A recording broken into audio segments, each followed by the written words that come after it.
Saint-Denis. Un jour, après avoir longtemps courbé le front, le peuple se leva pour venger son affront. Comment ce conflit de forces inégales, armé de vieux mousquets chargés avec des balles, qu'ils fondaient de leurs mains sous le feu des Anglais, on les vit tout un jour riposter au boulet, et puis, finalement, remporter la victoire. Cela renverse. Eh bien, c'est pourtant de l'histoire. Mon ami Lusignan me l'a conté 100 fois. Mais quand il relatait ces choses-là, sa voix tremblait toujours un peu, car c'était de son père, un des seuls et derniers survivants de l'affaire, qu'il tenait les détails du drame ensanglanté, où son grand-père était mort pour la liberté. Il n'était pas en tout 400. Dès la veille, il s'était confessé, et l'esprit s'émerveille à songer que ces gens sont pas mal équipés, fiers revendicateurs de leurs droits usurpés, dans leur révolte sainte et leur courage austère, osaient braver ainsi la puissante Angleterre. Nelson les commandait, un homme de combat.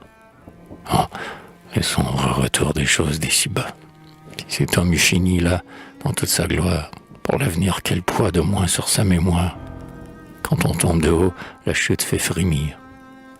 Mais du passé, laissons les tristesses dormir. Il vaut mieux ne songer qu'aux choses consolantes. Sous le feu du canon, sous les balles sifflantes, dans les folles clameurs et les trombes de fer, les villages assiégés grondaient comme un enfer. Par moments, on pouvait, à travers la fumée, voir tout un régiment, et presque un corps d'armée, dans un cercle de feu, s'avancer pas à pas, cherchant des ennemis qu'on n'apercevait pas. Les lourds affûts, traînés à grand bruit de ferraille, disloquaient, çà et là, charpentes et murailles. Aux vitres, sur les toits, partout le plomb strident crépitait, ricochait, grêlait. Et cependant, c'étaient les soldats, chose incompréhensible, qui pour un tir fatal semblaient servir de cible, et criblés, ne sachant à quel sein se vouer, voyaient leur masse fondre et leurs rangs se trouer. Ils avaient cru n'avoir qu'à cerner un village, avant d'y promener la torche et le pillage. Et voilà que battus, décimés, écharpés, ce sont eux qui se voient partout enveloppés. Et comment repousser ces attaques étranges? Au coin des murs, au seuil des maisons et des granges, derrière une clôture, aux pentes d'un guéret, où son costume gris s'efface et disparaît. Partout, la croix s'en joue, un insurgé se dresse, et les fusils avec une incroyable adresse. Où pointer les canons? Où fondre? Où se porter? En ce dédale affreux, comment s'orienter? Là, qui s'arrête tombe. Ici, feu sur qui bouge. Mort à tout ce qui porte un uniforme rouge. Cela faisait un sombre et farouche tableau.